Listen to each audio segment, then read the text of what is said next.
Welcome, welcome. And interestingly enough, we got to the end of Korach last time we met. We got to the end of Rashi.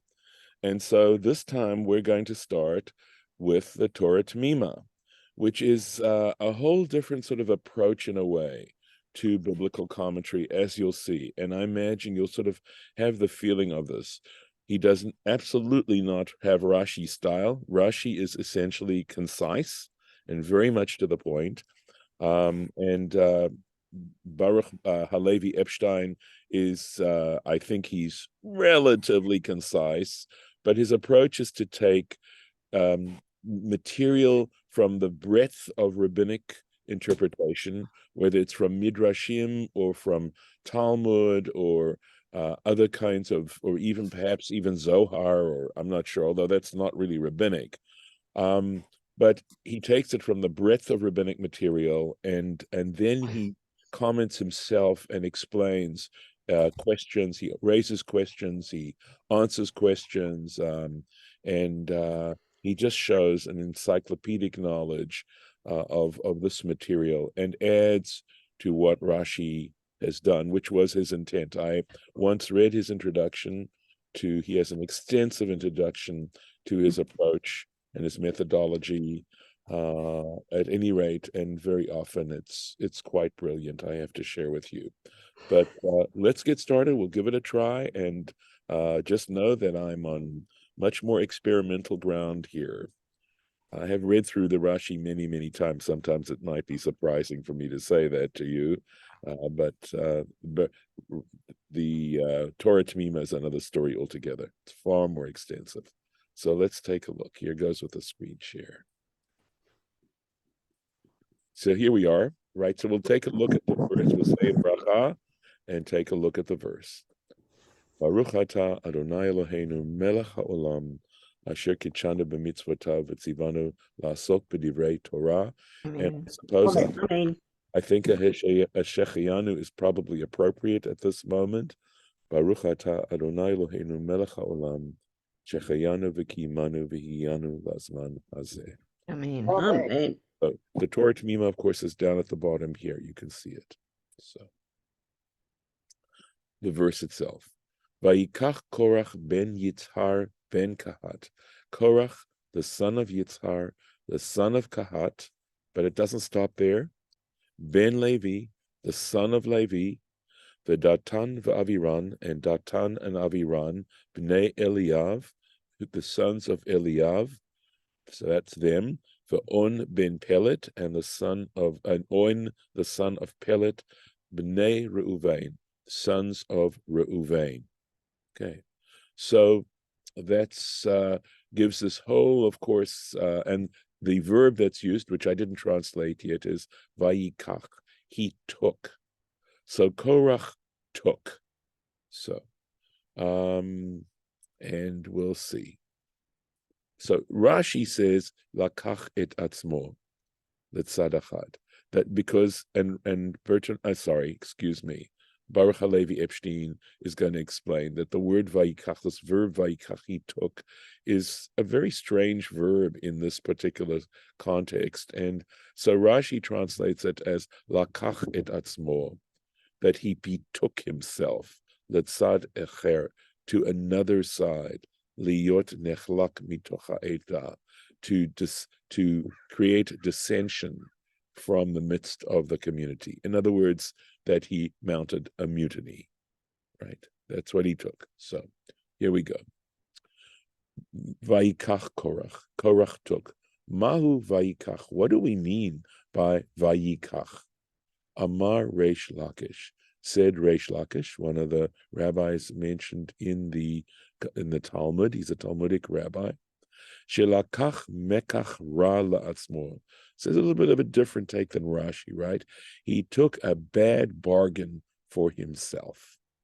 Okay, and this is from Tractate Sanhedrin, page 109, the second side of the page. So that's the first little part of the TorahT'mimah, is to use this verse and find a rabbinic verse that sheds light on it.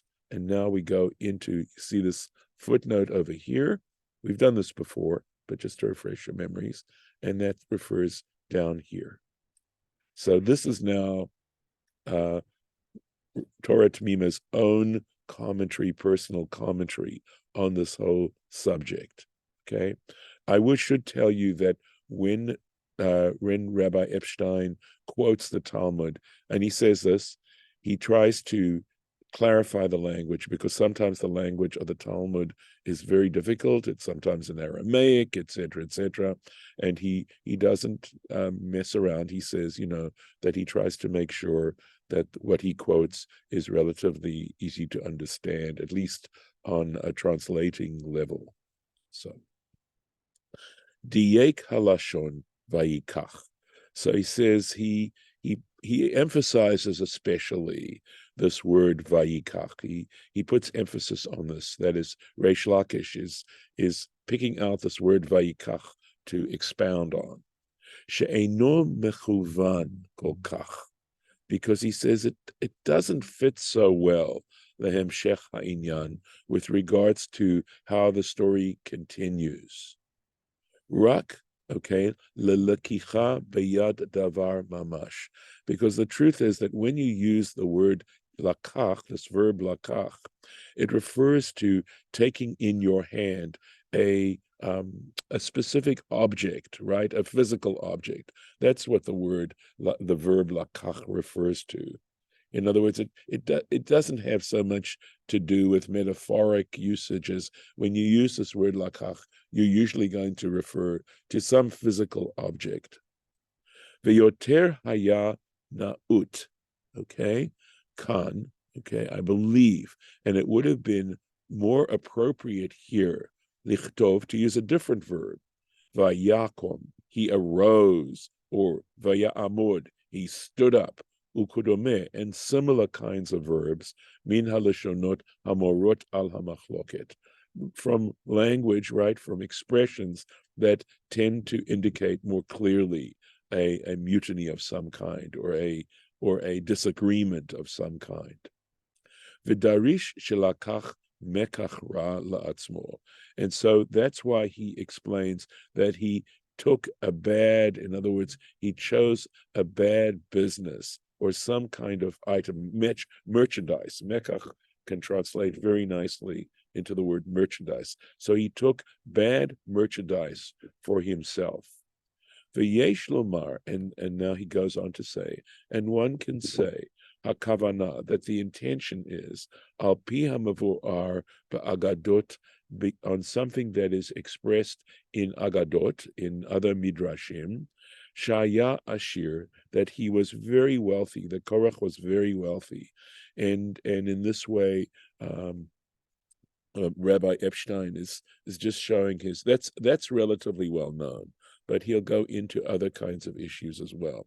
V'hotzi al hamachloket zo harbe kesef, and what he did was he took out a lot of money for this particular political move, and it is, as you'll see, a political move. And I love the fact that we know from all the way back that getting involved in politics costs a lot of money. It's a very expensive enterprise. And this is, look at this. We can go all the way back to midrashic and biblical issues here, that in order to make this political move, he was a very wealthy man, and he used his money to assist himself in this political move. Sheshiched et pnei chaburato. What he did was he bribed, right? He bribed his associates. Ve'echilam ve'ishkam, and he gave them food and he gave them drink. Hare kana lo bekaspo, and so in this way he purchased with his money asek ra, a bad business. Shelo kederech ha'olam, which is not the normal way in which people, this clearly was, when we say ra, there was wickedness involved in this, right?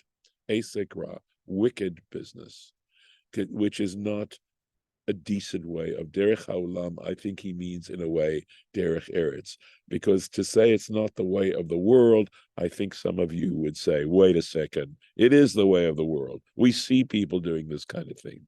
Shekonim bekesef harbe mekach tov, because generally people use their money to buy good merchandise. V'yein b'midrashim, and he goes on to say we should check out the other midrashim that are composed on this particular topic. So that's his first comment. So he then goes on to talk about takes another quote, and this is also the quote. Here's the reference, sham sham, which means basically ibid ibid, meaning it's all from this page in Sanhedrin, right? So Korach ben Yitzhar v'gomer. So remember, we have this genealogy that's given. And again, Amar Reish Lakish. Reish Lakish, by the way, a little bit of background on Reish Lakish. Reish Lakish was the great interlocutor of Rabbi Yochanan.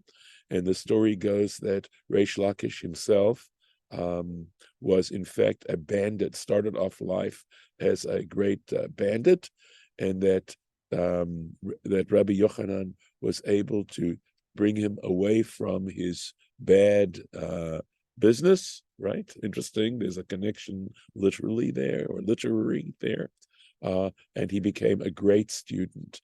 And of course, there's a lot that could be said there in this particular Talmudic story about Rabbi Yochanan and Reish Lakish.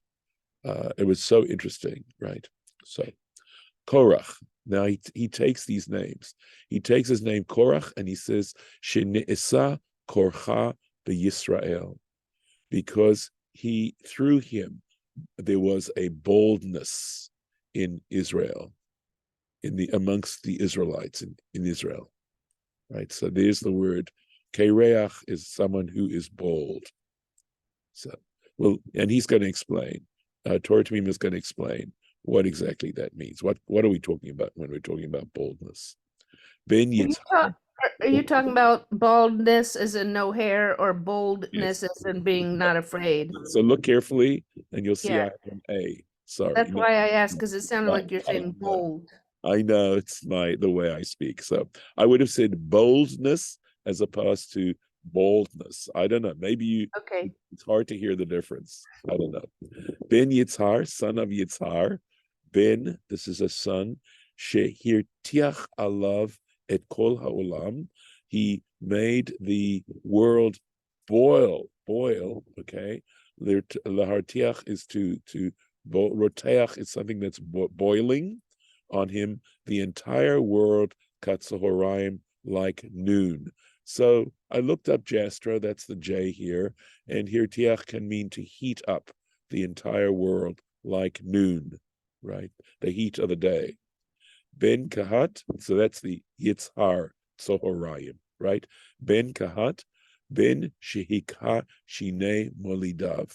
So this is an expression, and it means a son who, basically it means, I believe, he blunted the teeth of those who bore him, right? Who were his parents. So what he did would be a humiliation to them. It's simply an expression. Ben Levi, right? Ben Shinesa Levaya Bagehinom. So what happened was, this was about his future. He became Levi means to accompany. It comes, lover means to accompany someone, right? And I imagine here it means that he became an accompaniment in Gehinom. Gehinom, of course, is a word we use for hell. Okay, so Hades. Lots to explain here.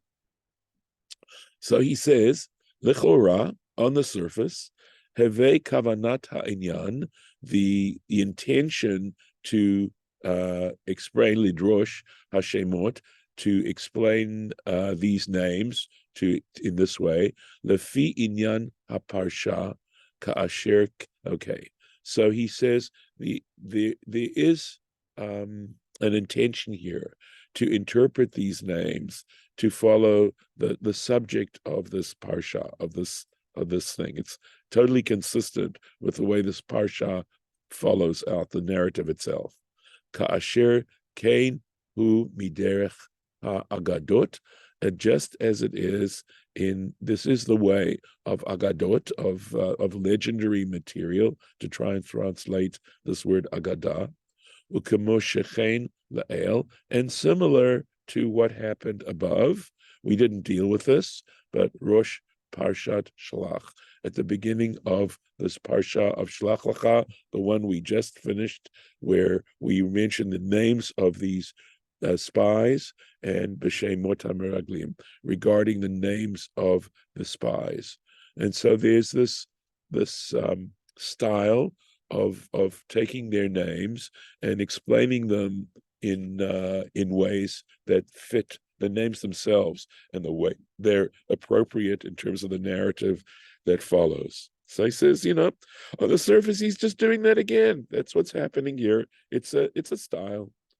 Aval lo nitba'er ma hechricho b'chol zeh lidrosh kein.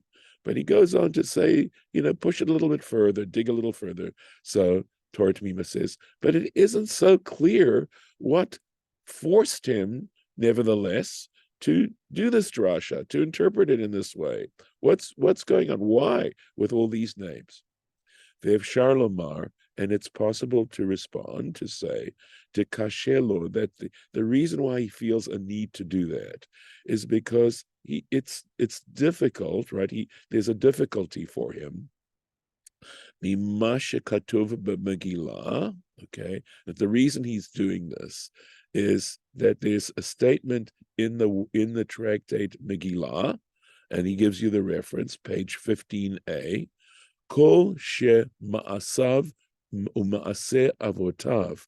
So it says anyone whose deeds and the deeds avotav, of his ancestors, stumim, are not mentioned. Stumim means they're basically covered up. Uparat lecha katuv be'echad mehen, and Scripture goes on to specify for you one of them, lignai, to say that it is inappropriate. It's telling you something bad about them, about what they did. So we don't know anything about the activities of his ancestors or himself.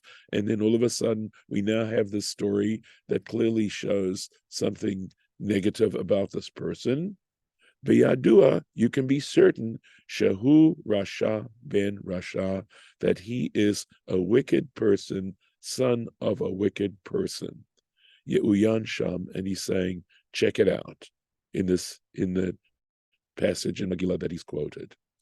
Ulefi zeh, okay, and if that's the truth, so this is where the difficulty is going to come in.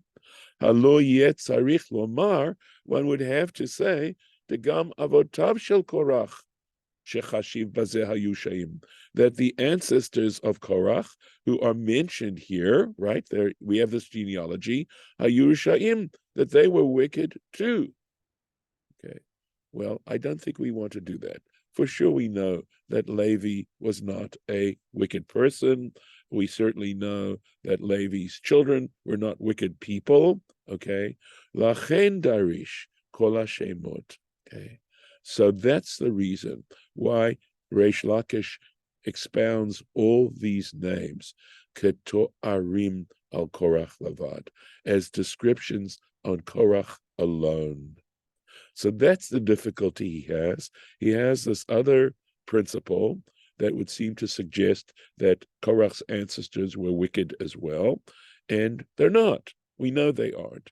And so that's why he says that these names aren't to be understood in a literal sense of a genealogy under the normal circumstances, but rather simply as ways that Scripture has intentions, that this is the pshat, that is, that Reish Lakish is pulling out the pshat of this, that is the simple meaning, right? The meaning that the Torah always intended for us to understand these names more as descriptions of Korach and not mentioning his ancestors. V'chein yeteh hashemot shebepasuk zeh, and likewise other names that are in this verse. So He talks about his father, he talks about his grandfather, all the way back to Levi. Kafish Yavuod, he says, as will be mentioned further.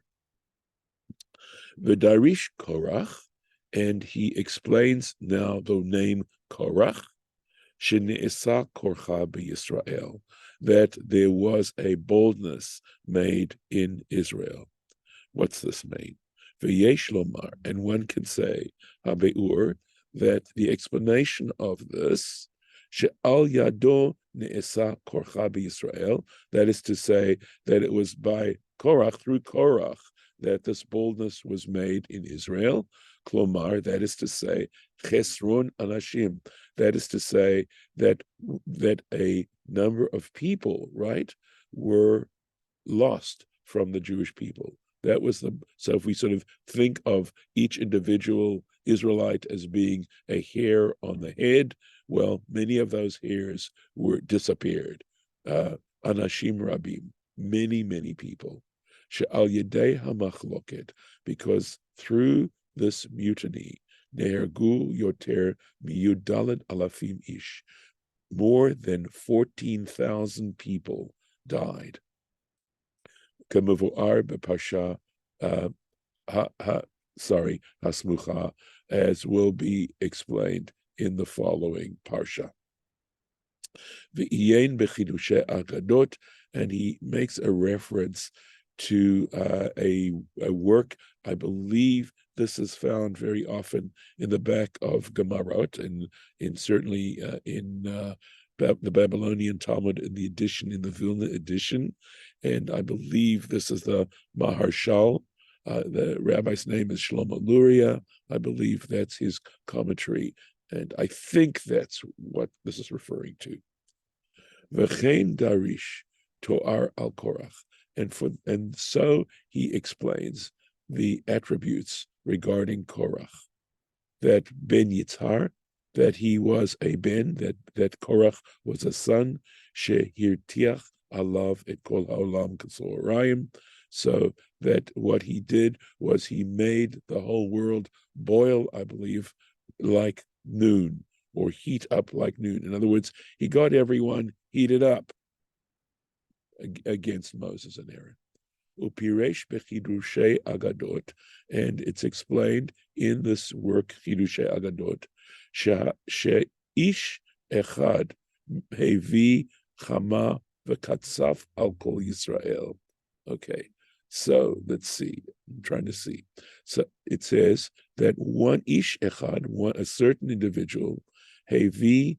Sorry, this is probably by chema v'ketzef. He brought anger and retribution.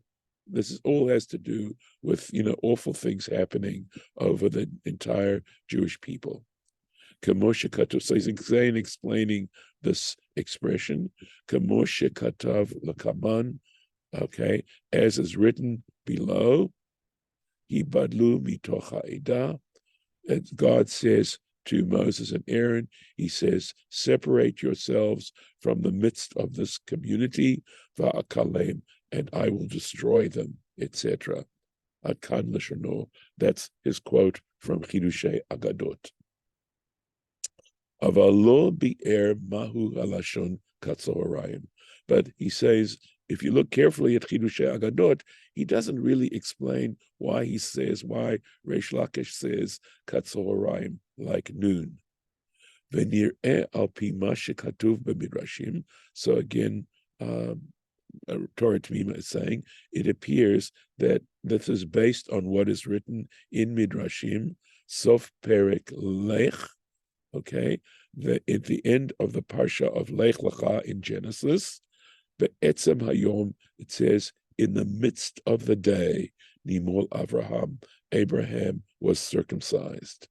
And the explanation is when it says Be'etzem Hayom, which would mean like in the strength of the day, right, the most powerful moment of the day, and it's explained B'chatzi Hayom, in other words, at midday, but Tzoharayim, at noon. V'zeh mipnei, and back in that particular situation, that is in Abraham, the story of Abraham being circumcised. Avraham. The reason why is that the reason why Abraham chose to be circumcised at noon. Abraham wanted I'm sorry, it's hard for me to read the Hebrew here. Let me see if I can do this. Okay. This looks like it's hard for me to read it. Lefarsem means to broadcast, to divulge, dvar hamilah, the matter regarding circumcision. He wanted to let people know about circumcision. Vizman hatzoharaim, and when it comes to noon, right, the time of noon, hu yoter misugal lefirsum, and that's a great time to advertise, to let people know, to make things clear. Of course, we sometimes say, right, as clear as day. She'az kol b'nei adam, because at that particular time, everyone ne'urim is awake. So that's the Tzoharayim. Umehai tama, and for this reason, amru b'Shabbat. Again, he's quoting a different Gemara. This is just to express TorahT'mimah's knowledge, breadth of all this material. Okay, and for this reason, amru b'Shabbat, they state in the tractate Shabbat, and again he gives you the reference. Just moving that so I can see that, and this looks like page 89a, Shehigbil Moshe LiYisrael, that Moses narrowed down for the Jewish people, Zman Kabbalat HaTorah, okay, that that the time for accepting the Torah, Bevav Sha'ot Hayom, in the 6th hour of the day, Dahainu Tzoharayim, which is exactly noon. That's the 6th hour. The first hour is from 6 to 7, etc., etc. Mishum de Amrusham, because they said there, and this is on page 87b, Al HaPasuk de Yeshayahu. Again, look at all these places he's quoting from, right? Regarding the verse in Isaiah, chapter 41, Lo merosh beseter dibarti, right? Lo merosh, originally I did not speak secretly. The ka'e al natinat haTorah, which that verse is referring to the giving of the Torah, shahadai pepisum, that was basically broadcast. The Torah was not given in secret.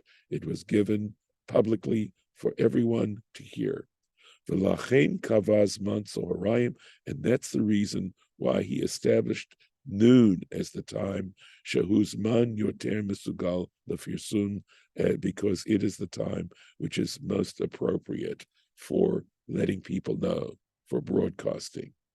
V'chan kavanat hadrasha, and in this particular instance regarding Korach, the intention of this interpretation, shepirsem ma'od davar hamachloket, that he broadcast his mutiny. He wanted everyone to get involved in it. Ukedei letzayer godel hapirsum, and in order to describe or to illustrate the magnitude of how much he made people understand, know about all of this, himshil al zeh etzman tzoharayim. He uses the metaphor of noon to broadcast it as noon. And this is where we're going to stop for today. So I'm going to stop the share and ask you if you have any, for while it's still recording, any you can see how different this is from the Rashi that we've been studying. I mean, this is definitely, as I said before, Rashi is an introduction into interpretation. And so I need to know if this is way too deep, because I can find other approaches that are more similar to Rashi, or if you're enjoying this. I mean, that's the main purpose. I want you to feel like you're in the garden and you're enjoying it. So would any of you care to comment? I was just wondering on the noon thing. Yes. Shouldn't we read Torah at noon?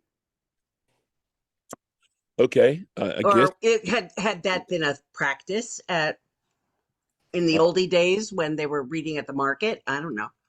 I don't think so. I don't think so. I think that they try to do it. I think there's several reasons. In other words, you're suggesting a very good reason why we should be reading Torah at noon. But I think they also wanted to be practical. And the reason we read Torah on Mondays and Thursdays is that these were market days. Hmm. People would come into the village, into the towns, from the various villages or farms, etc., to sell their produce. And I think for that reason, they would read it first thing in the morning. There was also the time, for that very same reason, that the courts were held during the day. And because you had other things to have to do, and because, let's suppose, they plan on reading the Torah at noon and didn't do it first thing in the morning, okay, you might get involved in business. Right. Noon would come and noon would go, and that would be it. And so by doing it first thing in the morning, it was a way of showing how much we love this and how important it was to us, and that it was, Okay. we'll start the day that way. So I love your question. Thank you, because I mean, yeah, based on what we read, it does Hmm. give an argument as to why, two arguments as to why we should read the Torah. Anyway, nobody has commented on whether you enjoy or you don't enjoy this. Maybe it's too early to tell. So we will plow on. Okay. And There's always extra food for thought no, in this section. Yes. no doubt. I'm going to stop the recording.